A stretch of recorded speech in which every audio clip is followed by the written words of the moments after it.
Good morning po, good afternoon, good evening. Welcome sa channel ko po, Tito Nice Vlogs. I hope nasa mabuti po kayong kalagayan. Mga kababayan ko, ito portion lang to ng part 3. As expected po, si Secretary, DPWH Secretary Vince Dizon, mga kababayan ko, dinenay po, I repeat, dinenay po ang Cabral files, mga babayan ko. Ibig sabihin, hindi authentic. So, si Auntie Claire, mukhang nanalo siya. Pero alam naman natin, mga babayan ko, para sa akin lang, teorya ko lang, mga babayan ko, utos ito ng Malacanang. Kasi, pag inamin po ni Secretary Vince Dizon yung Cabral files na authentic, ay yari na po, mga kababayan ko. At bakit, ano ba tinatago nyo? Kung may project nga, kung may project kayo, wala namang problema, di ba? Para sa taong bayan niya, para sa constituency, mga babayan ko yan. Kasi nga, yung anak ni Marcos, si Congressman Sandro Marcos, to be exact, ang allocation niya, yung 2025, 12.9 billion pesos po. Di ba? Sandali lang, ito na. Marami tayong pag-uusapan na about dun sa trust rating ni Marcos na naaawa ko. Sandali lang, ha? Record, wala akong ino-authenticate na dokumento na hawak ni Kong. Dahil hindi ko nakikita kung anong sinasabi ng dokumento. So, paano ko ma-authenticate yun? Hindi rin authenticate, mga babayan ko. So, ibig sabihin nito na yung dokumentong hawak ni Kong Leviste, Picandos, Peke, Secretary. Saan nanggaling yung mga files yun? Ginawa ba yun? Pinagawa sa recto ni Congressman Leviste? Ano naman namin, may ano yan may cover up yan isusunod natin yung sinabi ni Lacson na. Sandali lang, tuloy natin to. Nagpilit siyang kumuha ng mga files at ginamit pa niya yung computer ng isang staff. Ang sabi sa akin ni Yusek Cabral ay nagpilit siyang use sa kanyang flash drive galing doon sa computer ng isang staff ni Yusek Cabral. So, ibig sabihin niya, mga babayan ko, nagpilit. Imposible naman na ang isang congressman papasok sa isang opisina, kukunin lahat ang mga files na walang paalam. Sino nagsasabing totoo? Ikaw ba, Vince Dizon? Wala, nagamit ka na rin ng Malacanang. Panahon ni Pangulong Duterte, napakatino mo naman sa BCDA. Di ba? Yung Southeast Asian Game, ikaw ang namahala maganda naman. Pero yung pagdating kay Marcos, wala, nagkaroon na ng cover up, mga kababayan ko. Kaya ito yung sinabi ni Lacson, sandali lang, ha. Ito po, another topic naman, parang duktong din dun sa nangyaring denial ni Secretary Dizon, mga kababayan ko. Si Senator Lacson, ang sabi niya, ibang klase, no? To prematurely dismiss the probable involvement of some members of the cabinet as hearsay may be interpreted as a euphemism for cover up. Talaga naman ang mga tao naniniwala may cover up yan. Inutusan si Dizon na i-deny yung documents, mga babayan ko. Ang sabi ni Auntie Claire na effective to, mamaya, kaya effective na spokesperson na.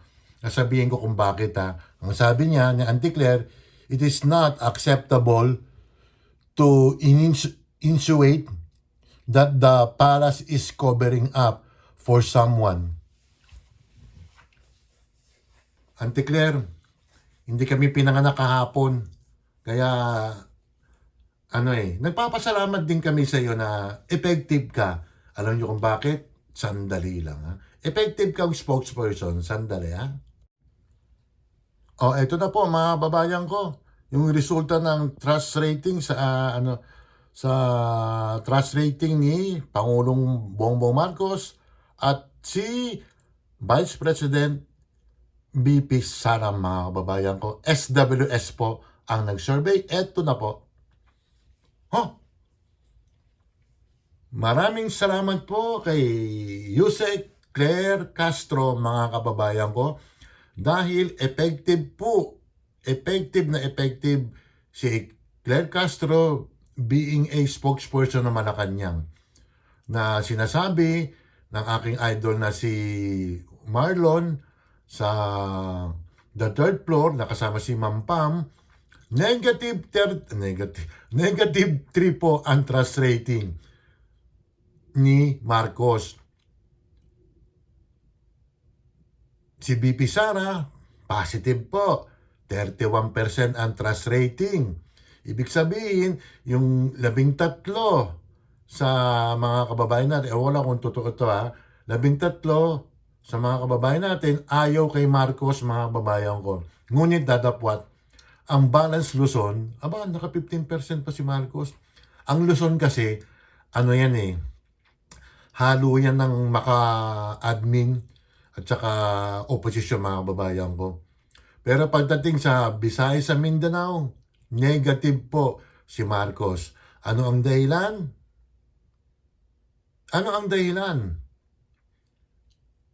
Yung blood control, yung nangangako siyang bago magpasko, ay may makukulong na. Ang sabi pa nga niya is, December 15, may makukulong na po. Anong petsa na ngayon? December 30 na ba ngayon? Tuesday. Ano ka ngayon? Auntie Claire, maraming salamat sa iyo. Napaka-effective mong spokesperson nang dahil sa iyo naging negatibo ang trust rating ng boss mo, ng ating Pangulong Ferdinand Bongbong Marcos. Maraming salamat sa iyo. Ngunit datapwa again, pwede ba itong makarecover ang trust rating ni Marcos kung magbabayad sila ng malaking halaga? Parang i-reverse yan. Baka maging positive 5 yan, positive 10, ganun man ang kalakaran, mga kababayan ko. Kaya Auntie Claire, sige, stay put ka lang dyan bilang spokesperson ng Malacanang. Salamat sa iyo. Palingker ka kasi yan. Hindi ka marunong makipag-communicate sa mga media person. Inaaway mo pa at iniinsulto mo pa si BP Sara na, ko lang kung ikaw nagsabi doon na nakamukha ni Chucky. Mas kamukha mo pa si Chucky, di ba? Wala. Ano na yan? Gusto na lang mag-survive ng Pangulong Marcos, mga kababayan ko. Wala na tayong balita kay Saldi ko, mga kababayan ko. May balita pa tayo kay pangalan nito, kay Martin Romualdez. Asa na? Asa na yung big fish nga? Ang kinulong nyo lang, hindi si Diskaya. At palagyan natin na sapsap. Asa yun yung mga dyan? Yung mga malalaki, yung mga tuna pin, yung mga tuna, yung mga pating, balyena, killer whale, asaan na? May makukulong bang senador? May makukulong bang mga congressman, mga kababayan ko? Ito, lalong-lalo na. Dininay na yung dokumento. Hindi maniniwala ang mga kababayan natin yan, yung Cabral Paris na yan. So, ibig sabihin, ninakaw ni Congressman Reviste yung mga files na walang paalam. Hindi nyo kami magugoyo. Imposible yan na basta na lang kinuha ni Kong Reviste yung mga files. Sabi ko na nga ba, ididina yan kasi oras na inauthenticate ni Secretary Dizon yung files ay yari na. Ba't kasi kayo na kasi pwede naman talaga mag-request ang isang mambabatas. Kunyari sa distrito niya, kailangan ng classroom, kailangan ng yung mga burial services. Si Kong Liviste sa Batangas, talagang nag-request siya na baka pwede akong magpapatayo kasi ako ng classroom at saka yung ibang mga pag-aaraling pang mga magiging scholar ko. Pwede yun eh. Ang problema lang ang mga kababayan ko, yung mga ibang mababatas natin, pumipitik. O, ibig sabihin is, kumukulimbat. Di ba? O, ituloy natin to, tungkol kay Benny Abante naman, at saka ibang mga mambabatas. Sandali ah. Ayan nga po mga kababayan. Idudugtong ko lang kasi itong si Congressman appointed one Benny Abante mga kababayan ko. Di ba yung Quadcom, nagsasabi siya na iniimbestiga yung DepEd, yung piatos-piatos na yan, yung Mary Grace Piatos na yan. Di ba ang sabi ni Benny Abante, I don't care if she is the Vice President. O ngayon, may allocation ka ng 1.2 billion pesos. O, ano ka ngayon, Benny Abante? O, para sa akin, ako'y naniniwala dyan sa Cabral Paisa ng mga babayan ko. I-explain mo nga, appointed Benny Abante, kung saan napunta yung 1.2 billion pesos mo na allocation. Saan mo yung dinala? Pinagawa mo ba ng kalsada yan? May flood control pa dyan? Nagpatayo ka ba ng eskwelahan? Bumili ka ba mga sasakyan? O, ginamit mo ba yun sa medical assistant? Ang kailangan namin, resibo. Benny Abante. Yun ang hamon ko. Tsaka kay Congressman Chua rin. Malaki rin nakuha nila, mga 1 billion din. O, ano ka ngayon? Kaya pala ang tahimik nyo. Hindi kayo nagsasalita about sa flood control. O, na-booking nila. Si Senior rin si Marcos kasi piniimbestigahan niya yan eh. O, wala, ano kayo, napakalinis nyo. Ano ba mas malaki? 125 million o 1.2 billion? Okay, magsalita kayo. Kami mga ordinaryong tao lang, gusto namin ng transparency, accountability. Tapos ganyan kayo mga tinamaan kayo ng, kung ibang bansa lang tayo, talagang siguro na wala na kayo sa mundo. Huwag naman sana.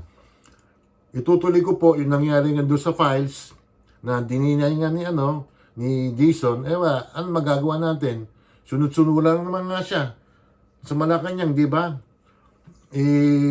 Tingnan na lang natin, next year. Pero may cover up pa sila eh. Kasi February 6, 2026, magpo-file na ng impeachment ang Makabayan Block. I don't know kung makakakuha pa ng numbers itong ang mga Makabayan Block. Kasi last 2024, I think December yun eh. Or November. 251 votes to impeach BP Sara and 30 plus o 35 ang nakuha ni BP Sara na to impeach. I-expect natin na mai-impeach nga si Sara sa 2026, February 6 po yun. Ang bola, pupunta naman sa Senado. 9 votes to acquit BP Sara, 16 votes or more than 16 to guilty si BP Sara mga babayan ko. Yun na lang last ball nila mga babayan ko. Kasi maraming ayaw na maging pangulo si BP Sara mga babayan ko eh. O, tatanggapin nyo ba pag nanalo si BP Sara, lalo na yung isang attorney dyan, yung si Attorney Pauls? O, kami tatanggapin namin kung matatalo si BP Sara. Sino bang pambato ng admin? O, ang sinasabi niyan, dapat magkaisa daw sila. Sige, magkaisa kayo. Yun na lang mga babayan ko, kaya bantayan natin to huwag natin pababayaan to. Grabe yung files, oh. Huwag kayong matatakot kasi kung naandun yung pangalan nyo. Doon sa mga nag-request kayo or wishlist nyo na project. Pwede naman yan, hindi ba?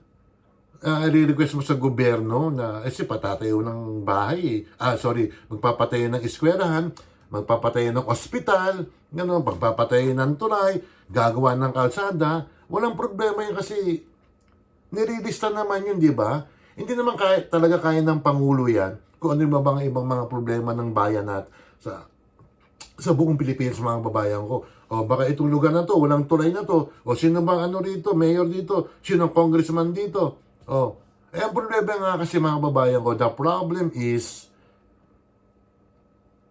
alam nyo na, yung for the boys, mga kababayan ko. Kaya minsan nakakabwisit talaga eh. Kaya magagawa natin? Dinina yung, hindi raw authentic eh. So, Ginoo, shoutout muna tayo. Si Ate Ruby Vlog, Cherry Papoys Tayo ko nagkakamali. Cherry P. Vlog. Ma'am Shipe. Tugang Michi Tigerfield. Sinjin. Vlog Official. Happy birthday ha. Kailan ba birthday mo? Belated. Oxystab. Elizabeth Deu. Shirley Mendrano. Kapangok Vlogs. Evelyn Official ng Macau. Pretty Jane. Prof. Bonds. Teacher Bonds. Mirna Alcantara na maraming apelido. Smiley Face Channel, Mamaling Vlogs, Bet Pilapil, Dong Reds, Amlena Vlog, Missy Rosco, Koki Hero, Bib AR Purple ng Singapore, Mark Anthony Briones, Franz Billy, Ken Russell, US Pinoy Adventure, Chairman Jovan Kim, Nanay Eva, Mayang Vlogs, Emilia Brosas, Log TV, aka si Olga, excuse me, Doc Judes, Cecil Bacus, Kaligatan TV, Bayang Gudang, Ellen Cruz, si Nora Padera, Junito Marinado, Mayrati Sanchez, BGT, si Boholana Girl, Embren Vlog, Glendy Anuel, Marites Coho, Charles de la Cruz, Charles Lumawig, May Labs, at saka si Freya Officials, at saka si Lady Pandakex, mga kababayan ko. Ganun na lang po, mag-observe na lang tayo ha. Alam naman natin na survival na lang to para matapos lang ang termino ni Pangulong Marcos, mga kababayan ko. Kahiyaan na to, mga kababayan ko. Hindi magre-resign yan. At doon sa nangyaring survey ng SWS na -3, uulitin ko, thank you very much, spokesperson Claire Castro. Ikaw ang naging instrumento. Napakagaling mong spokesperson ng Malacanang. Kaya nag-3 ang trust rating ni Marcos, mga kababayan ko. Paki-like, share, and subscribe lang, mga kababayan ko. At advance Happy New Year sa inyo. Ha? Happy New Year. Ilang tulog na lang. Bye!